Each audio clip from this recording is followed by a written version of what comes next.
Scratch Junior, and you can download from the Google Play onto the Chromebook. It can be on your MacBook, it can be on an Android tablet, or on an iPad or a phone. And so let's get started. We'll do Home to get started, and we'll do a new project. So click on the plus. And then for this one, we need to have a scene. So up here is the scene. So we're going to click on that. I'm going to click on the grass. It looks like kind of looks like the Sahara. So I'm going to choose this for my animal. It is the savannah, and it will show you what it is. If I was choosing another animal, I might choose the jungle or a fish, but I'm going to choose the savannah.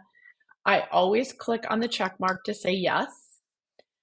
I will, I can get rid of an animal if I want to. I can make changes to it color wise, make it thicker. I can make changes to it. I'm not going to do that, and you probably aren't with your kindergartners. So I'm going to add an animal, and I'm going to add the elephant. And then I need to add two objects. So I'm going to hit the plus again, and I am going to add a butterfly. And then I am going to add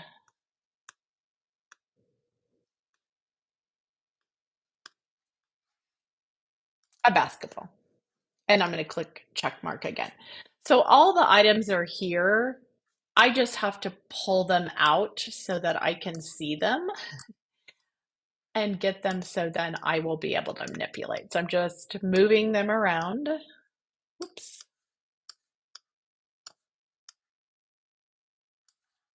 And here's the butterfly.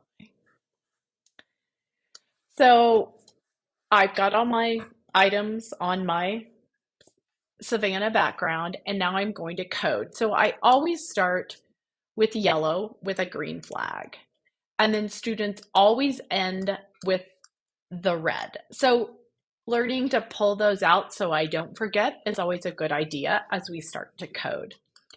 So in the blue, this is just moving things forward.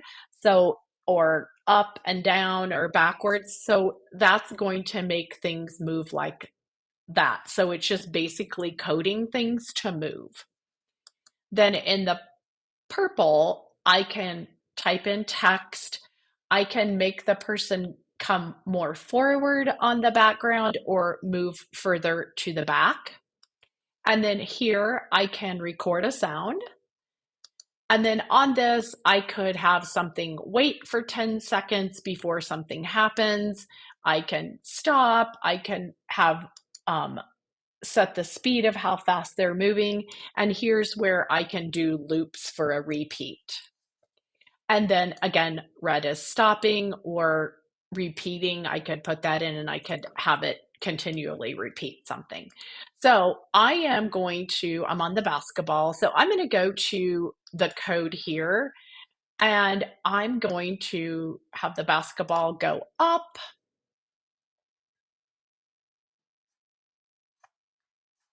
And then I'm going to have it spin around and then come down. So let's see what that looks like. And I have to make sure that these interlock like puzzle pieces. So I'm gonna hit the flag, and we'll see that the ball goes up. Now, if I wanted the ball to go up further, because I've tested it, I can always pull a couple more in and then move my code back together. And again, I can try it again with the flag. Okay, now, because I went up, I need it to go down that far if I want it to go back down to his trunk. So I can put in 3 downs, 3 ups, 3 downs. And I also could change this. I could put a 3 in here too.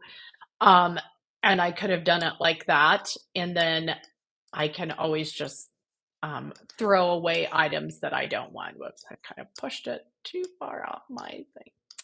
And so then I can, there we go. Doesn't want me to grab it. So I can do it either way, that I can put numbers in, or I can just pull that over. So let's try it again. Okay, I like that. I think it looks great. And sorry, I've got a puzzle piece stuck there.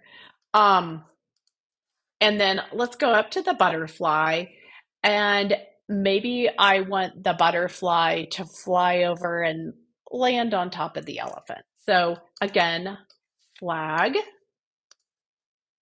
stop, and then I am going to have him go backwards. And so here I could put in 4 and have him stop. Let's see what happens. Okay, I'm happy with that. Notice that when I played the flag, I was doing both the butterfly and the ball. And then the elephant, I'm going to pull down flag again. I'm going to pull down stop. And then maybe I want the elephant to make a sound. Now I can record a sound so I can say, "Meow." Record it, like it. All right, I've got it. Let's put it in. Probably won't be able to hear it because I do have my sound turned off on my recording. Let's see if I can have it play. Okay, so you heard the sound, so it's working. Um, and then I want the cat. I'm going to do start with the flag, end, and then I'm going to have him say, great job. And then I'll put that back. So now I'm going to play. I've got everything coded and I'm going to play it. The ball's going up, the butterfly's flying, and he says, great job. So this is just the kind of the beginning of using this, and then you'll go into a little bit more in the next lesson. And they walk you through this in the slide deck, but this is just a quick recording to understand how to do it.